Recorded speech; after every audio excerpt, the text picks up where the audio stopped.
আসসালামু আলাইকুম। আশা করি সবাই ভালো আছেন। আলহামদুলিল্লাহ আমরা ভালো আছি। চলে গিয়েছিলাম আসলামের বিরিয়ানি খেতে, বন্দর বরুন্দির বিরিয়ানি নামে যেটা পরিচিত। এই যে দেখেন, চলে গিয়েছিলাম। ওনাদের এখানে প্রতিদিন অনেক মানুষ খেতে আসে। দেখেন কী পরিমাণ মাংস দেওয়া হয়েছে এখানে, হাঁড়ি ভর্তি মাংস। আর ওদিন আমরা যেদিন গিয়েছিলাম ওদিকে 10টা বিরিয়ানি করা হয়েছিল।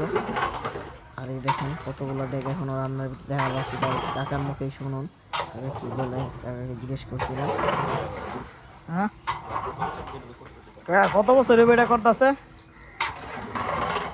কত বছর এসে করতেছে এটা বিরিয়ানি?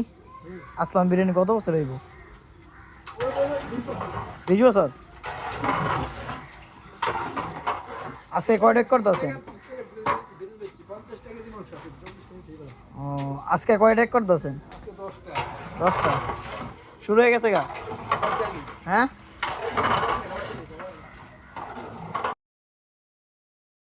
আর এই বিরিয়ানিটা বাংলাদেশ তো আছে, বর্তমানে দেশের বাইরেও অনেক খেতে পেয়েছে। আর ওনাদের বিরিয়ানিটা মাংস যে পরিমাণ মাংস দেওয়া হয়, আর চালও অনেক দেওয়া হয়।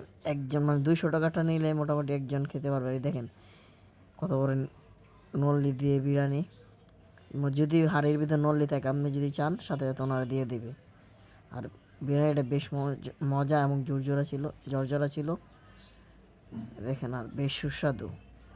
মাংসের পরিমাণ ছিল, তাই আরও স্বাদ লাগে বিরিয়ানিটা। আর এই যে ছোট ছোট হাড্ডির কণা ছিল, মানে হাড্ডির গুঁড়ো পাওয়া গেছে বিরিয়ানির ভিতরে প্রচুর।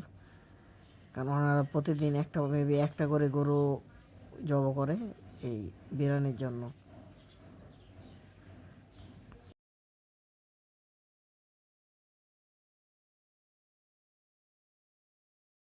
এটাই তো মেইন ভিডিওটা। এই যে এমনি দাদা দেয় কেমনে জানি শিখবো না। এই যে তানবীর একটা দিব আমি জানতাম।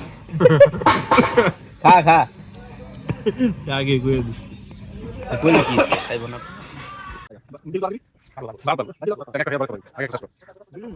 আর যারা এখন পর্যন্ত যাননি তারা দ্রুত চলে যান, গিয়ে খেয়ে আসুন ওনাদের এই বিখ্যাত আসলামের বিরিয়ানিটা। আর আমার পেজে যারা এখন পর্যন্ত নতুন এবং সাবস্ক্রাইব করেননি, ইউটিউব চ্যানেলটা সাবস্ক্রাইব করে দেবেন। আর যারা ফেসবুক থেকে দেখতেছেন অবশ্যই লাইক এবং কমেন্ট দিবেন, এবং ফেসবুকে যে পেজটা আছে ফলো দিয়ে পাশে থাকবেন। আর আমার যে ভিডিওগুলো আছে যদি ভালো হয় অবশ্যই কমেন্ট করে জানাবেন আপনাদের কাছে কেমন লাগছে। যদি ভালো লাগে আপনারা কমেন্ট করবেন, ইনশাআল্লাহ আমি এভাবে রেগুলার ভিডিও দেওয়ার চেষ্টা করব। আজ এ পর্যন্তই। সবাই শেষ পর্যন্ত দেখার জন্য অসংখ্য ধন্যবাদ। ভালো থাকবেন, সুস্থ থাকবেন, আল্লাহ হাফেজ।